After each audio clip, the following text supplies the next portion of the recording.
Bom dia, boa tarde, boa noite, quem sabe boa madrugada para você, meu amigo professor, minha amiga professora. E vamos aqui dar início à nossa avaliação final, né? Nossa última atividade do nosso componente, né? Que eu acredito que vai ser um sucesso, porque a nota de vocês estão muito altas, né? Muitos de vocês só estão na final porque não entregaram a avaliação do componente, por isso a gente não pôde subir, né, um pouquinho ali que fosse a nota de vocês. E com a ausência dessa atividade, vocês deixaram de perderam aí, né, 20% da nota, que é muito, tá certo? Então, por isso que algumas pessoas tiveram que fazer essa atividade. Gente, vou passar aqui a vista aqui em como é que vai ser essa avaliação e vou dando as orientações que está no decorrer aqui, tá certo? Antecipo que vai ser uma produção textual, vocês vão me entregar até dia 19, tá bom? Vamos lá, por aqui, começar. Então, avaliação, né, de História da Educação Profissional Científica e Tecnológica, tá certo? Preâmbulo da nossa avaliação.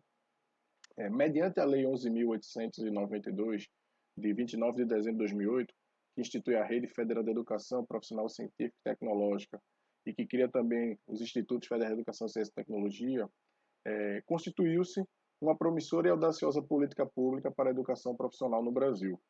A política pública voltada para a educação profissional sofreu várias alterações, tanto na concepção jurídica quanto filosófica, desde o início das instituições federais para essa finalidade, com o decreto 7.566, de 1909, né, que a gente viu isso aí também, né, pelo Nilo Peçanha, no caso, na época presidente, né, que criou as escolas de aprendizes e artífices, né, que foram sofrendo várias modificações com o passar dos anos.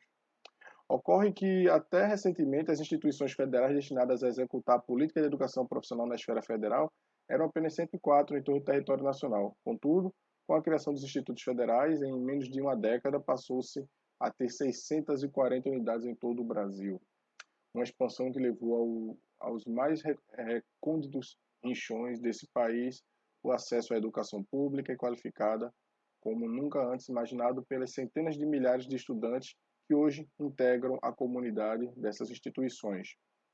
Utilizando com base teórica o texto, esse aqui é o nosso texto base, tá certo? Tudo vai girar em torno dele.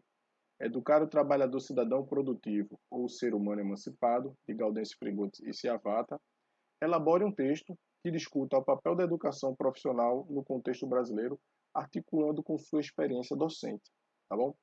Então, o trabalho de vocês, da sua avaliação final, vai consistir nessa produção textual, na leitura desse texto, né, que vocês já trabalharam com o professor Edward. Isso é uma coisa interessante.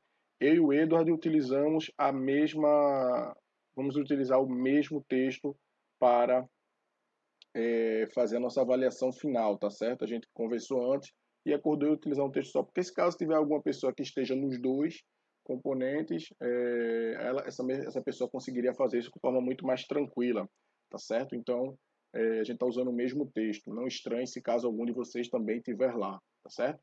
Bom, para você ter acesso a esse texto, é somente você copiar, tá certo? Esse link, colar no seu navegador, que você automaticamente cai no texto. Deixa eu colocar aqui para vocês verificarem. Mas eu vou facilitar a vida, eu vou colocar ele também disponível lá no nosso AVA. Vou botar o link lá para vocês clicarem, fica mais fácil ainda, tá certo? Gente, a ideia dessa discussão, né, é que a gente possa estabelecer uma discussão crítica, certo? Entre o sentido da formação pedagógica preconizada no texto, ou seja, aquilo que o texto defende deve ser o sentido da educação, né, principalmente da educação profissional, com a formação dos estudantes e a vivência profissional dos docentes no IFPE. O que a gente quer aqui, na verdade, é que a partir da leitura desse texto que vocês já fizeram, né, um texto que já foi trabalhado com o professor Edward, a partir da discussão desse texto que vocês possam olhar para a prática profissional de vocês no IFPE e a partir daí você tecer uma reflexão, tá certo? Então não é uma reflexão que você vai relatar o que você vivencia no IF, mas uma discussão, um texto em que você vai olhar para o que você vivencia no IF tendo esse texto como parâmetro, tendo esse texto como referência, para você poder ver os limites, as possibilidades, para você perceber quão perto ou quão distante, quão alinhado ou quão contraditório está a prática que você vivencia. Não necessariamente a sua prática, tá certo? A sua de sala de aula, mas as questões que você, de alguma forma, percebe no IFPE, tá bom?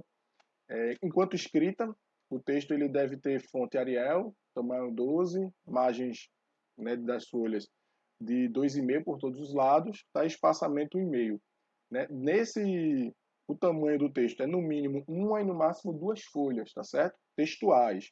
Ou seja, capa, contracapa, aqueles que queiram colocar não entram nesse cálculo, assim como referências, anexos, fotos ou coisa do gênero também não contam, né? Então, entre uma e duas folhas textuais, tá bom? Quais são os critérios que vão ser adotados nessa avaliação? Né? Os critérios estão com pesos diferentes, mas nem são 6, são 5 critérios, que são o seguinte.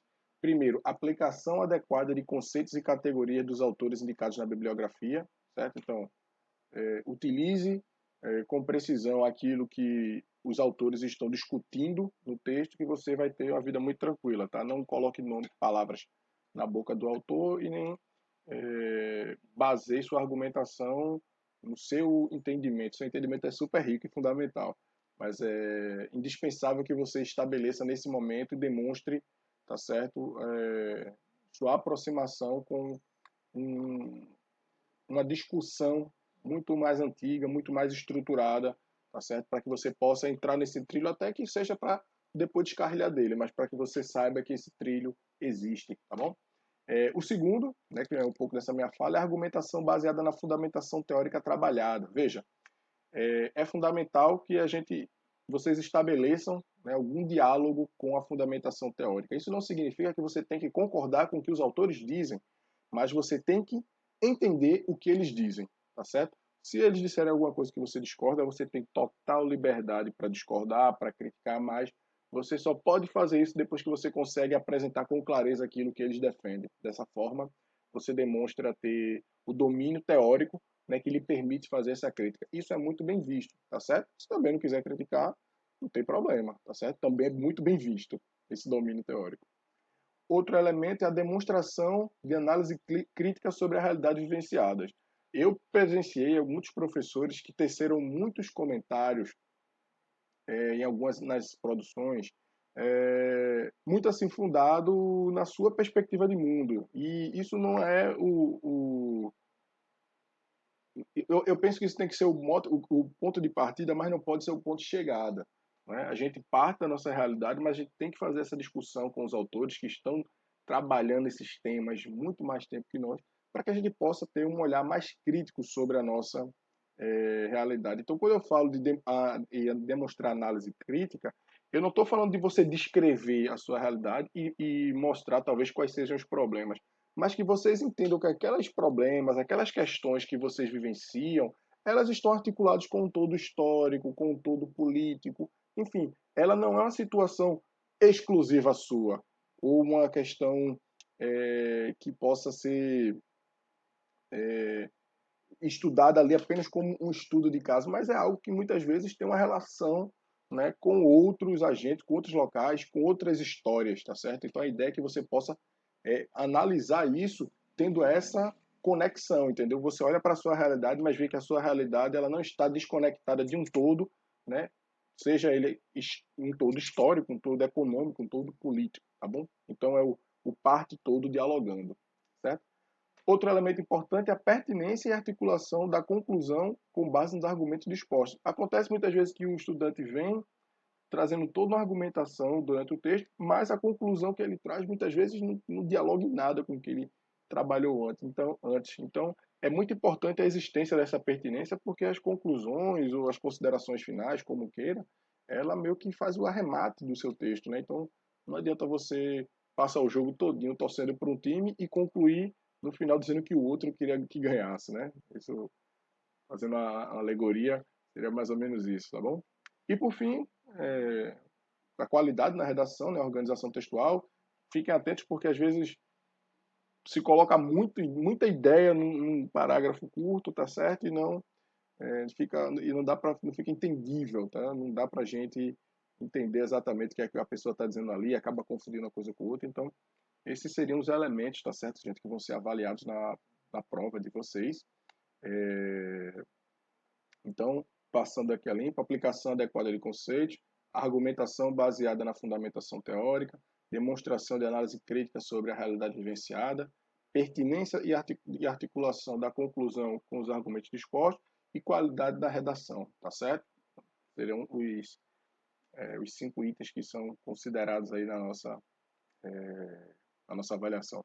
Como vocês sabem, né, essas notas foram divulgadas ontem, né, dia 14, e a gente tem 3 dias, vou chamar de dias ociosos, tá certo?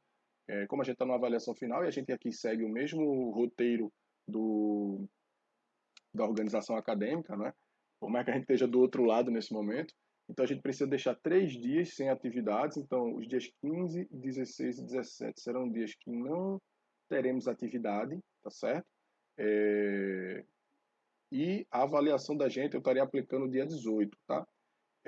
Para que eu não apresentasse isso dia 18 e pedisse a entrega para dia 19, só um dia, eu estou antecipando, tá certo? Para que vocês tenham mais tempo, no caso aí 5 dias, né, para ler o texto com calma e elaborar o material com calma, até organizar na sua agenda, né, como é que você vai fazer. O texto é até pequeno também, viu, gente?